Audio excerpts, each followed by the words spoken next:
Dicen que la sangre llama, pero a veces la sangre también traiciona. Esta no es una historia cualquiera. Es la voz de una madre que lo dio todo, incluso lo que no tenía. Y aún así, fue echada como si no valiera nada. Pero hoy, tú vas a escuchar lo que casi nadie se atreve a contar. El momento exacto en que una mujer rota decide levantarse, no para rogar amor, sino para recuperar su dignidad. Si alguna vez has sentido que no te valoran, esta historia es para ti. En mi propia barbacoa familiar, mi nuera me empujó a la piscina mientras sostenía un vaso de agua de Jamaica y todos se rieron como si fuera una comedia de situación. No sabía nadar. Me atraganté con agua mientras mi hijo miraba, y fue entonces cuando supe que si no me salvaba, nadie más lo haría. Lo que no sabían era que un empujón desenredaría cada mentira sobre la que construyeron sus vidas. Un mes después, lo perdieron todo porque me aseguré de ello. Antes de empezar, asegúrate de darle me gusta a este video y presionar el botón de suscripción para que nunca te pierdas una historia como esta, y también comenta desde dónde lo estás viendo. Gracias, soy doña Carmen Andrade, 63 años. El único error que cometí fue quedarme en silencio. Demasiado tiempo sucedió en nuestra barbacoa familiar anual, allí mismo en el patio trasero, que solía cuidar con mi difunto esposo antes de que Renata decidiera que necesitaba un toque moderno y reemplazara mis rosales con sillas de jardín de plástico blanco. El aire estaba denso con calor y risas presumidas, y estaba de pie junto al borde de la piscina, bebiendo agua de Jamaica sin hielo porque el congelador no funcionaba de nuevo, cuando sentí dos manos afiladas presionando contra mi espalda y empujándome directamente al agua. No grité, pero recuerdo el sonido de todos los demás riendo. Mi vaso de té se rompió al golpear el concreto, y yo golpeé el agua mal, boca abajo, agitando los brazos. Mi corazón se aceleraba en pánico ciego porque no sé nadar. No lo suficientemente bien como para importar bajo el agua. Abrí los ojos y no vi nada más que la luz del sol que se reflejaba en la superficie mientras mi pecho ardía. Pateé y jadeé, tosiendo fuerte mientras me agarraba al borde, y allí estaba Renata sonriendo desde arriba con su mono de lino, sosteniendo una copa de champán y diciendo: «Vamos, Carmen, es una ola de calor, deberías agradecerme». Y todos los demás se rieron con ella, incluso mi hijo Álvaro. Grité: «Mamá está haciendo un escándalo otra vez». Me di la vuelta para ir a por otra cerveza. Mateo, mi nieto, se abalanzó sobre mí, se quitó los zapatos de un tirón y se abalanzó para ayudarme a levantarme. Me apartó a un lado mientras Renata se pintaba el pintalabios con naturalidad, como si nada. Mi vestido se me pegaba al cuerpo. Mi sostén se veía a través de la tela mojada y mi rodilla se había raspado con fuerza contra el suelo de la piscina. Me senté allí, temblando al sol, rodeada del sonido de las sillas de jardín al rozar. Música de mariachi y nadie me preguntaba si estaba bien, excepto Mateo. «¿Estás bien, abuelita?», preguntó arrodillado a mi lado con una toalla. Asentí demasiado avergonzado para hablar mirando mi vaso de té roto en la terraza. No dije nada, el resto del día los dejé. Reír y mantuve la cabeza gacha, pero esa noche, después de que todos se fueron, y finalmente me quité la ropa húmeda y lavé el cloro de mi piel, me senté en el borde de mi cama. Encendí la pequeña lámpara que mantengo junto a la foto de mi esposo y susurré: «Don Ernesto, piensan que soy débil». Miré el reflejo de mi brazo magullado en el espejo del tocador y sentí que algo cambiaba, algo que no había sentido desde antes de que él muriera. No iba a llorar, no iba a discutir, iba a recordar todo, cada detalle, y lo iba a recuperar. Todo en silencio, con cuidado y con la clase de paciencia que solo una mujer humillada puede dominar. El moretón en mi brazo se puso amarillo al segundo día, y mi rodilla derecha todavía me dolía cada vez que me ponía de pie. Pero no se lo mencioné ni a Álvaro ni a Renata, ni siquiera a Mateo cuando me envió un mensaje de texto preguntándome cómo me sentía. Simplemente respondí, bien, gracias, por preguntar. Esa mañana Renata me invitó a un brunch como si nada hubiera pasado. Llevaba mangas largas aunque ya hacía 30 desde afuera, y cuando llegué me recibió con su habitual sonrisa exagerada y ese tono de alegría falsa que me ponía los pelos de punta. Carmen, lo lograste. Te guardé un asiento junto a la ventana. Espero que no sigas molesta por el incidente de la piscina, dijo riendo mientras besaba el aire cerca de mi mejilla. No dije nada. Me senté y doblé mi servilleta sobre mi regazo. Álvaro ya estaba a la mitad de su segundo mimosa, revisando su teléfono sin apenas notar mi presencia.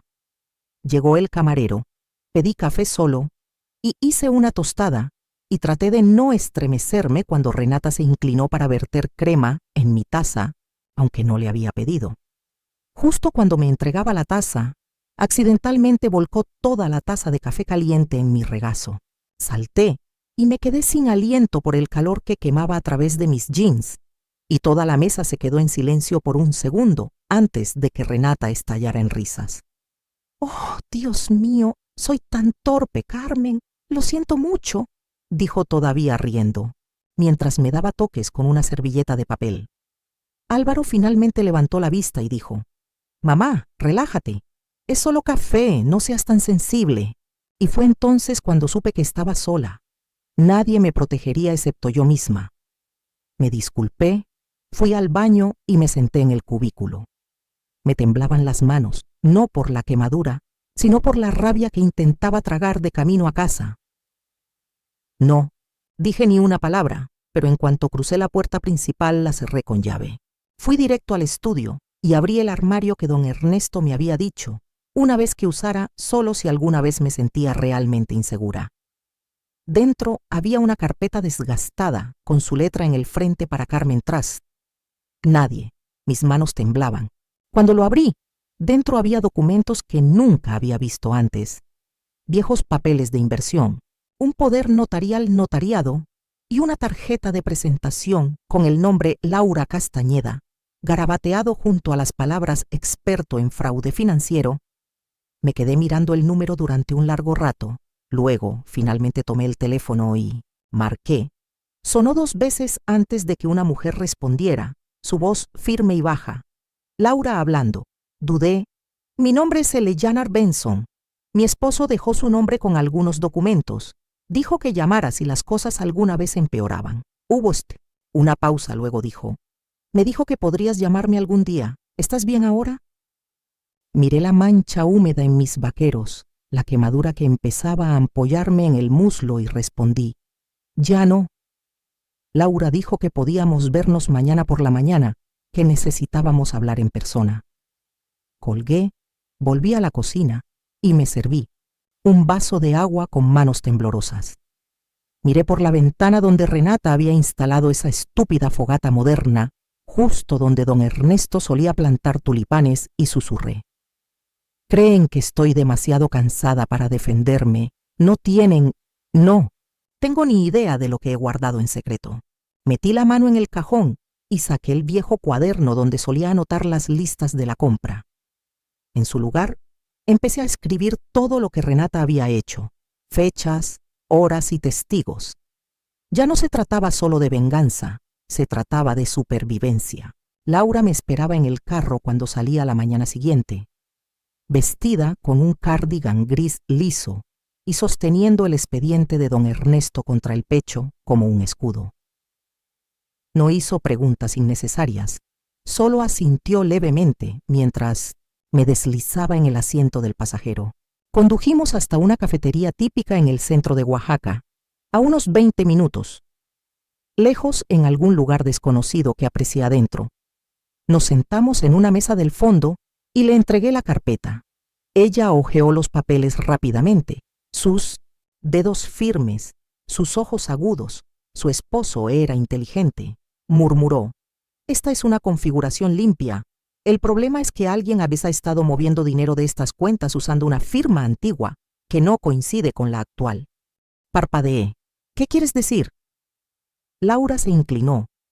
«Alguien se está haciendo pasar por ti, falsificando formularios de acceso y, por lo que puedo ver, están enviando dinero a través de empresas fantasma vinculadas a la casa de tu hijo.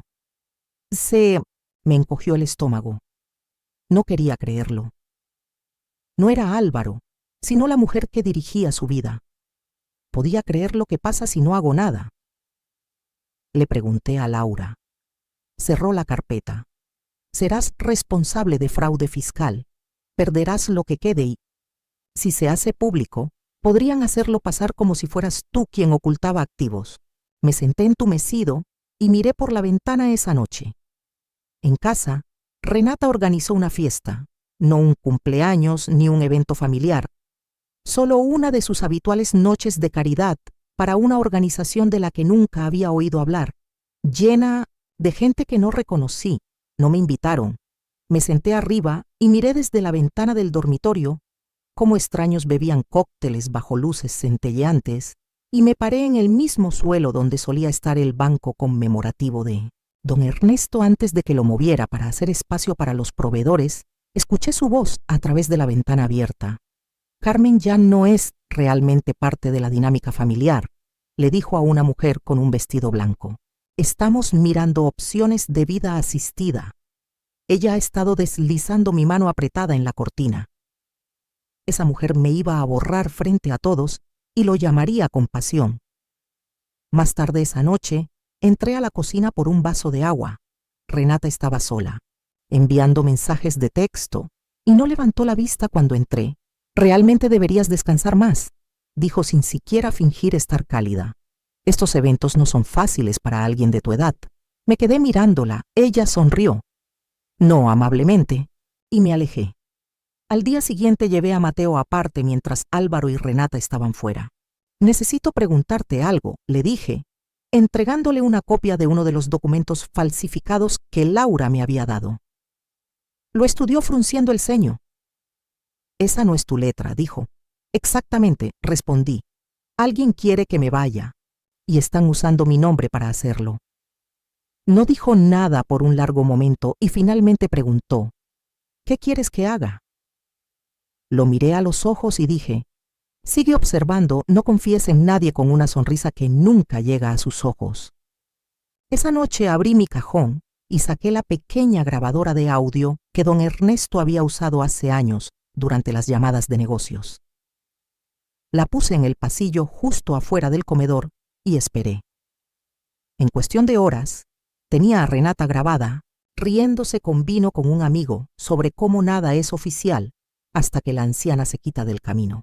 Transferí el archivo a una unidad flash, lo metí en un sobre marcado para Laura y lo escondí debajo de una tabla suelta del departamento en mi armario. No tenía prisa, no estaba explotando, estaba documentando y pieza por pieza estaba construyendo algo que ella nunca vería venir. A la mañana siguiente me senté en la mesa de la cocina, mientras Renata pasaba rápidamente junto a mí con sus gafas de sol de gran tamaño y su bolso de gimnasio, diciéndole a Derrick que se iba a una reunión de la junta, aunque sabía que no formaba parte de ninguna junta que requiriera Lululemon y un licuado de nopal con piña. Esperé hasta que escuché cerrarse la puerta del garaje antes de llamar a Laura y nos volvimos a encontrar. Esta vez en la oficina de un abogado en quien confiaba. El edificio era pequeño pero limpio y su tono era diferente, más firme, más urgente. Necesitamos actuar ya, dijo abriendo su portátil y extendiendo copias de los documentos falsificados junto a los registros originales de don Ernesto. Su esposo creó una barrera.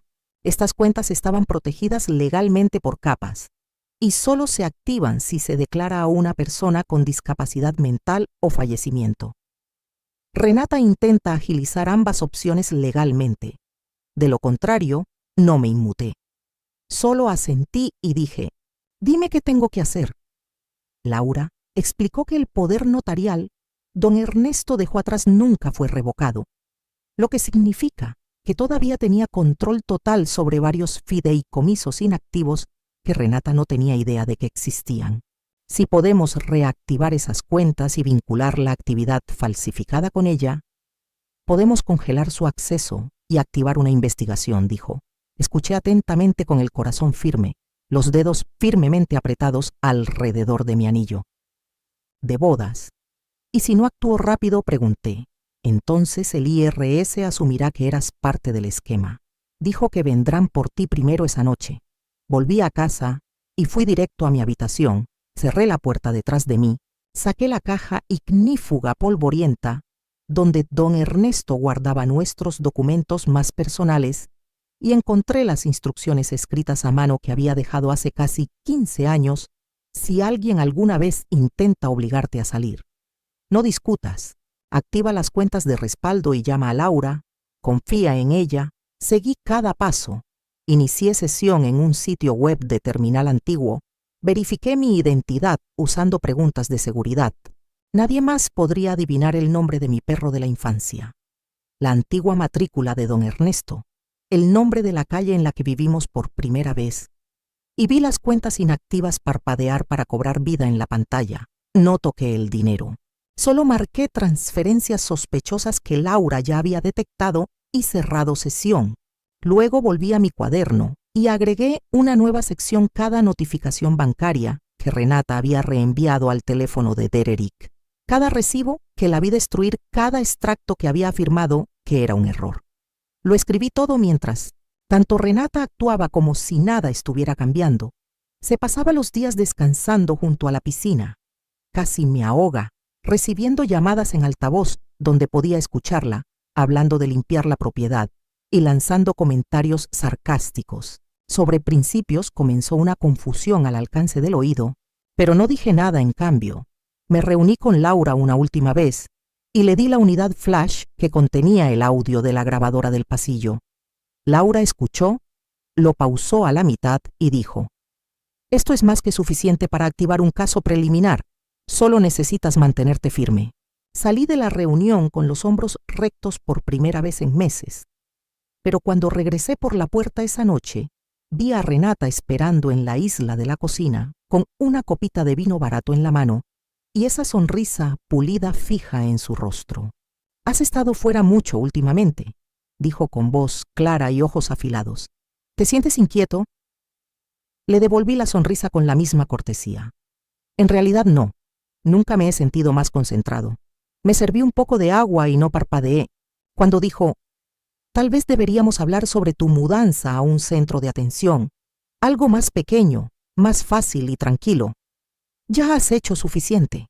La miré a los ojos y le respondí: «Tienes razón, he hecho más que suficiente». Luego pasé junto a ella y me fui directo a la cama sabiendo que para esta época la semana siguiente todo lo que había robado estaría fuera de su alcance. Los siguientes días fueron más tranquilos de lo habitual, demasiado tranquilos, y cuando Renata empezó a dejar té de hierbas fresco en mi puerta cada mañana, supe que algo andaba mal. Nunca me había preparado una taza de nada en su vida, y ahora, de repente, estaba preparándose.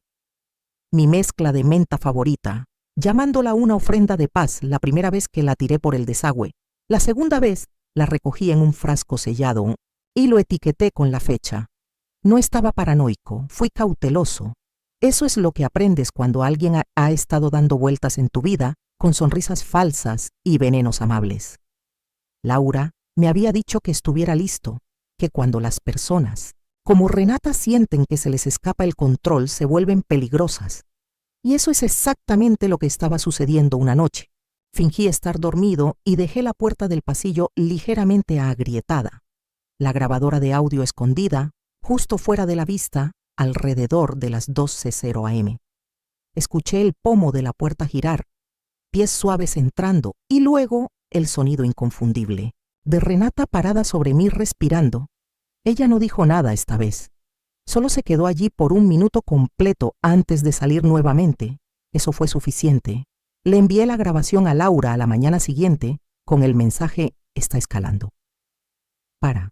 Entonces, Laura ya había presentado la denuncia preliminar ante la Unidad de Delitos Financieros del Estado y la documentación que habíamos recopilado fue suficiente para congelar los activos clave vinculados a las cuentas falsificadas. No necesitábamos el dinero del fideicomiso, Solo necesitábamos que estuviera bloqueado para que Renata no pudiera seguir desangrándolo. Esa misma tarde, Dererick recibió una llamada de su banco pidiendo verificar una actividad marcada y lo observé desde la sala de estar mientras discutía por teléfono poniéndose rojo de ira y gritando: ¿Qué quieres decir con cuentas congeladas? Mientras Renata intentaba calmarlo, culpando a una confusión clerical. Mateo llegó a casa más tarde. Día y lo llevé aparte al garaje, donde le enseñé los frascos de té sellados, los clips de audio y los últimos recibos que Renata había estado guardando detrás de la lavadora, los gastos de lujo ocultos a mi nombre. Los miró a todos en silencio y luego dijo: «Tenemos que ir a la policía». Asentí, pero ni un movimiento más. Le dije que la dejara cometer un error más y lo hizo. A la noche siguiente, entró en mi habitación mientras yo estaba leyendo en la cama. Se quedó junto a la puerta con otra taza de té y dijo: «Solo quiero que las cosas sean fáciles para todos». La miré con calma. «Hazlo». «¿Tú?», pregunté ella. Entró, dejó la taza en mi mesita de noche y se inclinó demasiado cerca. «Has tenido una buena vida, no la hagas fea». Al final luego sonrió. Se dio la vuelta y se fue. Esperé hasta que escuché sus pasos desvanecerse. Luego tomé la taza con guantes, la vertí en otro frasco y lo empaqué con los demás. A la mañana siguiente le di todo a Laura, quien se lo pasó a la policía con una declaración formal. Esa tarde Mateo la sorprendió, en el garaje, triturando documentos, papeles de transferencia de bienes raíces que no quería rastrear. Entonces supe que la fachada se desmoronaba. Álvaro seguía sin creerlo. Quería creer que su esposa estaba estresada, incomprendida y abrumada. Pero cuando sonó el timbre la noche siguiente y 2 agentes de Paisano me entregaron una copia de la orden de protección que habían presentado contra ella por intento de maltrato a personas mayores y fraude financiero, vi el pánico en su rostro. Me volví lentamente hacia él con calma y le dije: «¿Te casaste con una mujer que cree que una muerta no puede testificar? ¿Crees que solo quería paz?». No respondió. Simplemente se sentó a la mesa de la cocina con las manos temblorosas mientras Renata gritaba en él. Camino de entrada, que todo esto era un error retorcido, pero no lo era. Finalmente era el comienzo de algo real, algo de lo que estaba en control. Otra vez la mañana, después de que los agentes entregaron la orden de protección, todo dentro de la casa se sentía más delgado, como si las paredes mismas estuvieran conteniendo la respiración.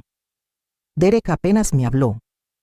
No hizo preguntas, solo caminó rígido y con los ojos vidriosos, como alguien tratando de mantener un barco a flote, mientras finge que no se está hundiendo Marisa. Por otro lado era todo teatro, ojos abiertos, suaves, sollozos y susurros frenéticos en el teléfono sobre abogados y traiciones familiares, pero incluso ella sabía que algo irreversible había cambiado. Me quedé callada. Miré, esperé, y me aseguré de que cada paso que diera fuera deliberado esa tarde. Mateo llegó temprano a casa del campus y me llevó aparte. «Abuelita», dijo manteniendo la voz baja, «los medios están afuera. Hay un auto estacionado. Al otro lado de la calle un tipo con una cámara. Me asomé por las persianas y vi la camioneta sin marcar. Alguien sentado adentro sosteniendo un teleobjetivo. Están comenzando a cubrirlo», agregó. «Lo llaman un escándalo silencioso, abuso oculto de ancianos, engaño financiero», asentí una. «¿Ves? No necesitaba titulares. Solo necesitaba la verdad». Luego sucedió más rápido de lo esperado. Justo antes de la cena, 2 agentes regresaron, esta vez con una orden judicial, y un pequeño equipo de la unidad de delitos financieros entraron. Por la puerta principal sin disculparse, le presentaron la documentación a Álvaro y le informaron que varias cuentas a nombre de él y Renata habían sido marcadas por actividad no autorizada que involucraba datos personales robados. Vi a Álvaro, le temblaban las manos mientras leía los documentos, articulando las palabras sin entenderlas. Renata bajó corriendo las escaleras en bata y con el pelo mojado gritando: «No puede entrar aquí sin más, esto es acoso». Pero el mismo agente principal leyó con calma los cargos y le dijo que se sentara. Empezaron a recopilar documentos, sacaron discos duros y pidieron contraseñas.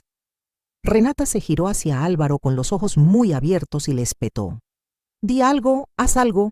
Pero él solo la miró vacía y pálida y dijo: «Me dijiste que era tu dinero, dijiste que era una reestructuración». Ella comenzó a gritar y luego tuvo un colapso total llamando a todos mentirosos, alegando que había falsificado todo, acusándome de tontería, manipulación, amargura, pero ya nadie le creía, no con las memorias USB, las firmas falsificadas, la evidencia en video y el informe forense del equipo de Laura, rastreando cada transferencia ilegal. Me quedé junto al mostrador de la cocina y no dije nada hasta que el agente principal me preguntó si tenía algo más que presentar. Busqué debajo del mostrador y saqué la carpeta que don Ernesto me había dejado, el fideicomiso original, la cronología que había compilado y las declaraciones notariadas de Laura y Mateo. El agente las revisó, asintió respetuosamente y dijo: «Gracias, señora Benson, esto me ayuda muchísimo». Entonces Renata se abalanzó sobre mí, no con violencia, sino con una energía desesperada y maníaca, como si creyera que aún podría cambiar la historia si tan solo dijera una última palabra. «Bruja ingrata», siseó. «Lo querías todo para ti. Me odiaste desde el primer día». Te devolví la mirada con total serenidad. Quería. «Una hija», dije. Lo que me salió fue un buitre. Mateo se interpuso entre nosotros, firme, silencioso e inquebrantable, y le dijo que se apartara. Los agentes la sacaron minutos después. Aún no estaba esposada, pero la escoltaron como si esperaran que algún día los necesitara. Los vecinos estaban en sus porches observando y, por primera vez, Álvaro no la defendió. Simplemente se sentó a la mesa con la cara entre las manos y murmuró: «No lo sabía, no lo sabía, no respondí, no podía arreglarlo. Había intentado durante demasiados años ser el pegamento para la gente a la que no le importaba cuando me quebraba». Mientras la puerta principal se cerraba tras los agentes y la casa se derrumbaba. De vuelta al silencio, subí las escaleras, cerré la puerta y por primera vez en meses dormí toda la noche sin despertar, con miedo a algo dentro de mí. Finalmente se había calmado. No porque la tormenta hubiera terminado, sino porque la había sobrevivido y era Renata quien ahora se estaba ahogando en ella justo cuando pensé que lo peor había pasado. Y la verdad. Finalmente se había asentado. Renata jugó una última carta y fue la más fea hasta ahora. Comenzó 3 días después de que llegaran los agentes, justo cuando la casa comenzaba a sentirse respirable nuevamente. Mateo se había tomado un tiempo libre de la escuela para quedarse cerca. Dererick estaba mayormente en silencio, evitando a todos, yendo de una habitación a otra como un fantasma, y yo estaba empezando a creer que, tal vez este capítulo de pesadilla estaba cerrando. Entonces escuché el golpe en la puerta. Un sedán blanco, sencillo, se detuvo en el camino de entrada, y un oficial no uniformado salió sosteniendo un portapapeles. Era educado, de 1800 netes, voz suave, pero las palabras que pronunció golpearon como un martillo en el pecho. «Señora Benson, hemos recibido un informe de presunta agresión física presentado en su contra por Renata Harrington. Estamos obligados a investigar». Me quedé allí, parado parpadeando, incapaz de hablar por un momento. Ella dijo: «¿Qué?», pregunté con voz tranquila pero quebradiza. Él explicó que Renata había presentado fotografías que mostraban un moretón en su brazo. Afirmó que me había vuelto cada vez más inestable y me acusó de empujarla durante una discusión 2 noches antes de que comenzara la investigación. Me reí, no fuerte ni salvaje, solo un breve y amargo sonido que apenas salió de mi garganta. Lo invité a pasar, me senté a la mesa, le entregué copias de las grabaciones de audio de la orden de protección, los informes financieros notariados y los registros de seguridad que mostraban que ni siquiera entró en mi habitación o se acercó a mí esa noche. Los leyó todos lentamente, se disculpó por la interrupción y prometió tomar nota de las contradicciones, pero el daño ya estaba hecho. Esa noche las páginas de chismes locales retomaron. El titular: viuda adinerada acusada de agredir a su nuera en medio de un escándalo financiero. Al día siguiente, Renata publicó un video en las redes sociales sentada en una oficina de aspecto neutral, con los ojos rojos, diciendo: siempre he tratado de cuidar a Eleanor como a mi propia mamá, pero últimamente ha estado errática y paranoica. Nunca quise que esto se hiciera público, pero tengo miedo por mi familia. Los comentarios llovieron de desconocidos que decían que conocían al tipo, acusándome de hacerme la víctima, llamándome celosa y amargada. Apenas podía respirar. Leyéndolos, Álvaro se negó a hablar de eso, y durante todo un día temí que realmente lo creyera. Pero entonces Mateo intervino de nuevo. Reunió todos los videoclips con fecha y hora, los registros de seguridad internos del hogar, incluso los mensajes de texto de Renata que contradecían su declaración, y se los llevó al detective mismo. Se sentó en la sala de espera durante 200 horas hasta que alguien lo viera, y cuando llegó a casa me dijo: no solo ha terminado, ahora la están vigilando. Todo lo que dice está siendo grabado. Asentí, intentando mantener la voz firme mientras le daba las gracias. Pero por dentro sentía el mismo dolor de siempre. El dolor de ser arrastrada a otra humillación, otra mentira inventada, otro ataque a mi nombre por alguien que no terminó hasta que me sepultaron bajo los escombros de su culpa. Laura llamó a la mañana siguiente y dijo que su contacto en la fiscalía estaba presionando para que Renata fuera acusada por completo en un mes. Van a desmantelar su defensa pieza por pieza, dijo. Pero quiero que quede claro, está tratando de retrasar ese resultado haciéndote parecer peligrosa. Lo entendí. Le dije que hiciera lo que tuviera que hacer más tarde esa noche. Álvaro entró en la cocina mientras yo picaba cebolla y se quedó allí, mirándome como si viera algo que no se había atrevido a afrontar. ¿Alguna vez le levantaste la mano?, preguntó. Me giré, me sequé las manos con una toalla y lo miré a los ojos con la misma mirada que solía darle cuando era un chamaco mintiendo sobre vidrios rotos. No, Álvaro, nunca levanté la mano, pero ojalá hubiera levantado la voz hace años. Asintió una vez, no dijo nada más y salió. Y aunque no solucionó nada, esa pequeña grieta en su seguridad fue suficiente para decirme que la historia finalmente estaba cambiando. En la dirección correcta, la mentira de Marisa no había aterrizado. De la forma en que ella esperaba, ya no era un fantasma, era a prueba de fuego, y ella era la que quemaba el silencio entre Dererick y yo. Se extendía más cada día roto solo por los sonidos de cajas, empacándose cajones, cerrándose de golpe y puertas abriéndose crujidos que no habían sido tocadas en años. Porque la verdad era que las paredes se estaban cerrando y ya no había forma de negarlo. Las cuentas de Marisa habían sido congeladas. La caridad falsa cerró y sus seguidores de las redes sociales estaban cambiando a medida que las capas más profundas de su fraude comenzaron a salir a la superficie que ella había sacado. Los préstamos a nombre de Dererick abrieron líneas de crédito bajo mi antigua dirección y incluso falsificaron la firma de Mateo en un documento para asegurar un vehículo que ella nunca condujo.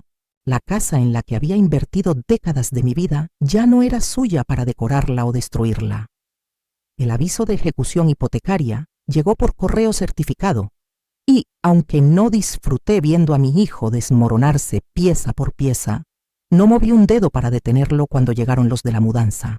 Me quedé en el estudio tomando té, mientras los muebles que una vez seleccioné con don Ernesto fueron envueltos y transportados como accesorios descartados de una obra de teatro fallida. Álvaro se mudó a un apartamento de alquiler de 2 habitaciones, al otro lado de la ciudad, y Renata, ahora formalmente acusada de obstrucción de fraude financiero y poner en peligro a una persona mayor, estaba en libertad bajo fianza, pero tenía prohibido comunicarse con cualquiera de nosotros, lo que no le impidió enviar una carta escrita a mano, divagando y llena de amenazas apenas veladas que inmediatamente le di a Laura, quien la reenvió a los investigadores esa misma semana. Mateo pidió mudarse conmigo temporalmente, diciendo que no podía soportar ver a su papá desmoronarse o fingir que las cosas alguna vez fueron normales, y yo dijo que sí sin dudarlo mientras arreglaba la habitación de invitados y llenaba la nevera con el tipo de comidas que recordaba de la infancia. Una noche, mientras doblábamos la ropa en la sala, me preguntó: ¿crees que alguna vez admitirá que sabía más de lo que dijo? Y yo respondí: quizás no en voz alta, pero en momentos de tranquilidad no lo hará. Y esa es la parte que lo perseguirá. No hablamos mucho de Renata después de eso. No era evasión, era sanación. La casa se sentía más pequeña, pero más segura, más real, y cada día pasaba por los espacios vacíos que ella solía dominar con su voz, su aroma y sus reglas. Sentí que otro nudo se aflojaba dentro de mi pecho. Álvaro llamó una tarde sonando exhausto y preguntó si podía pasar. Cuando llegó, parecía que no había dormido en días. Su cabello estaba despeinado, la camisa arrugada y los ojos hundidos.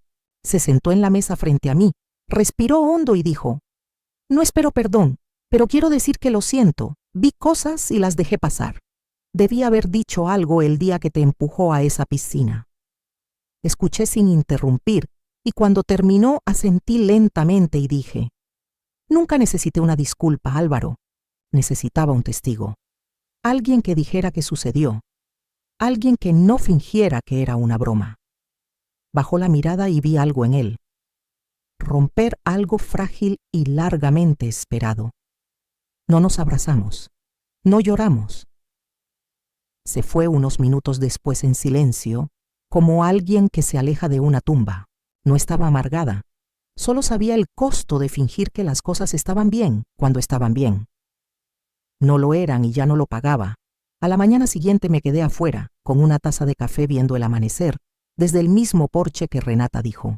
Una vez que era demasiado anticuado para ser encantador, y sonreí para mí misma cuando finalmente entendí lo que realmente se sentía.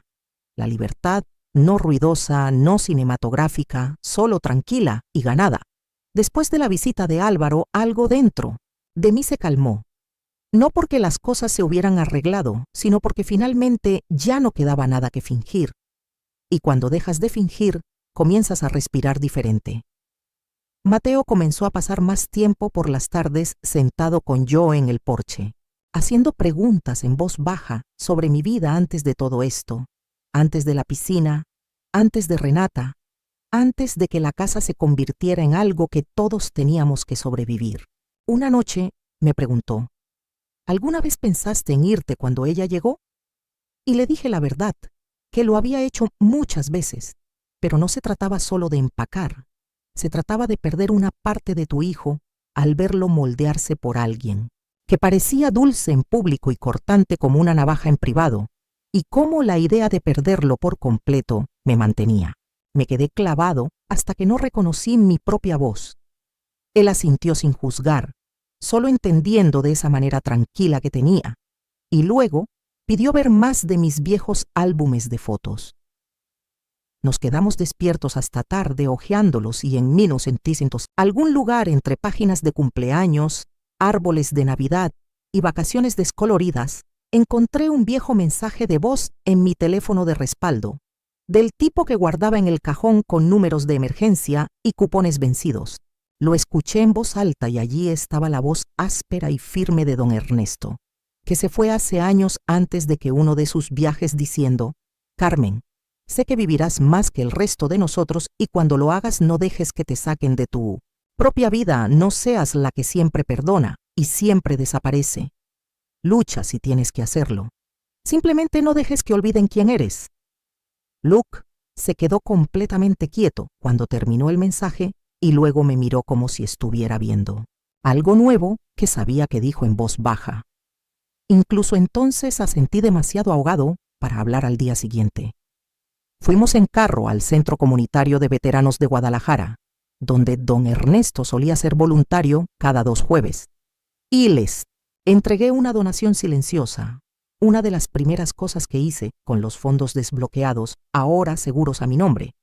No porque necesitara hacer un espectáculo de nada, sino porque ahí era donde nuestro matrimonio siempre había vivido. Mejor, en un servicio silencioso y con dignidad. La coordinadora, una mujer de unos 50 años, con manos fuertes y ojos suaves, reconoció el nombre de don Ernesto inmediatamente y me abrazó sin hacer preguntas. Lo extrañamos, dijo. Extrañamos a gente como esa. Esa noche Mateo empezó a llenar una solicitud para transferirse a un programa de ética financiera en la UNAM.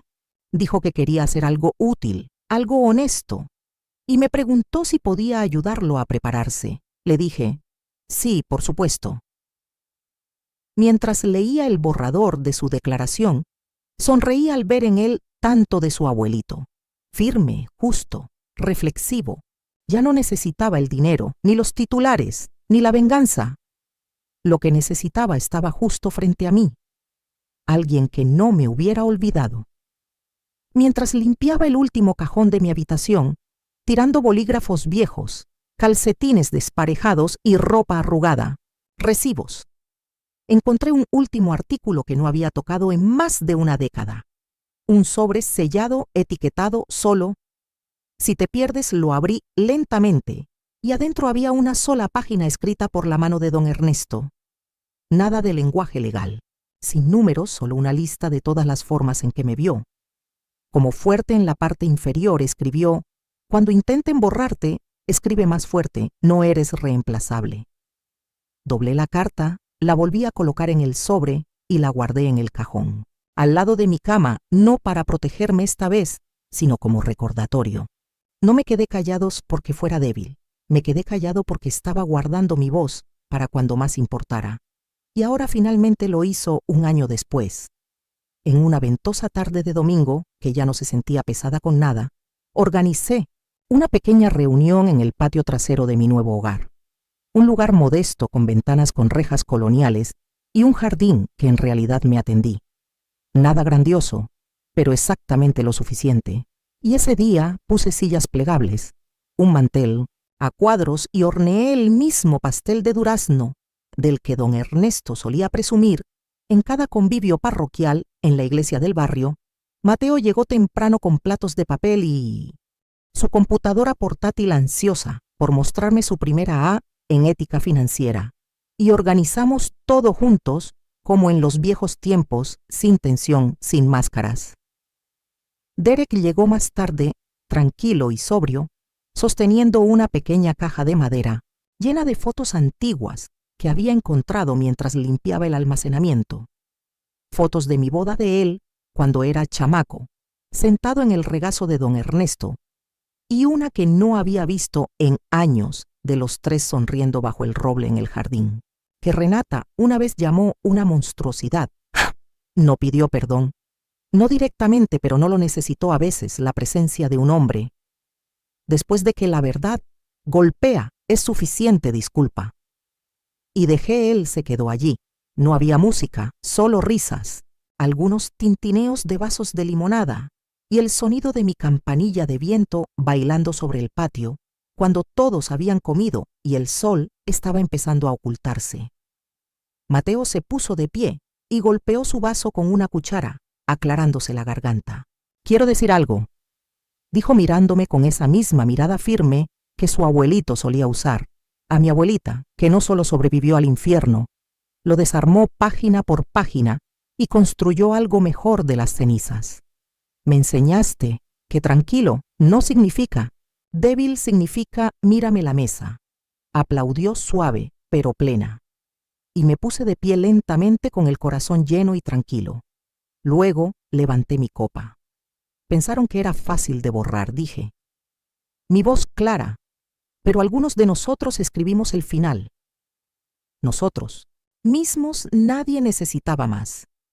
Esa era la verdad después del postre. Álvaro se me acercó junto al macizo de flores mirando la tierra como si tuviera respuestas. ¿Alguna vez piensas en ella ahora?, preguntó refiriéndose a Renata, que se estaba preparando para el juicio el próximo mes, después de que siguieran surgiendo nuevos cargos: fraude, robo de identidad, manipulación de medicamentos, todo apilado como piedras sobre las que había construido su mundo. No, yo respondió pensando. sobre ella sería darle una habitación en una casa que ya he recuperado. Asintió con un poco de vergüenza en los ojos, pero no le restregué esa parte de mi vida. Más tarde esa noche, cuando todos se fueron, me quedé sola en el porche y abrí la pequeña caja de hojalata donde guardaba mi último asunto pendiente. Un testamento falso que una vez metió en mi cajón sin firmar, para que pareciera que se lo dejaba todo. Lo saqué, encendí una cerilla y vi cómo se convertía en ceniza en el fondo de la lata. Luego cerré la tapa, volví a entrar en la casa y apagué la luz. No me sentí victoriosa, me sentí. Todo el tipo de agujero que solo sientes cuando cada parte de ti fue puesta a prueba y nada se rompió sin posibilidad de reparación. Mi nombre era mío otra vez. Mi vida estaba tranquila otra vez y por primera vez en años dormí con la ventana abierta sin miedo. Y así, mientras cerraba la puerta de mi nuevo hogar, entendí algo que me costó toda una vida aprender. A veces, la verdadera familia no es la que te da la vida, sino la que te respeta el alma. No busqué venganza, solo busqué paz. Y en ese silencio encontré mi libertad. Si tú también has sido ignorado, traicionado o hecho a un lado, recuerda esto, todavía estás a tiempo de escribir tu propio final, uno donde tú eres quien decide. Gracias por quedarte hasta el final de esta historia. Si tocó tu corazón, compártela con alguien que necesite esperanza y recuerda, tu dignidad no se negocia, nunca.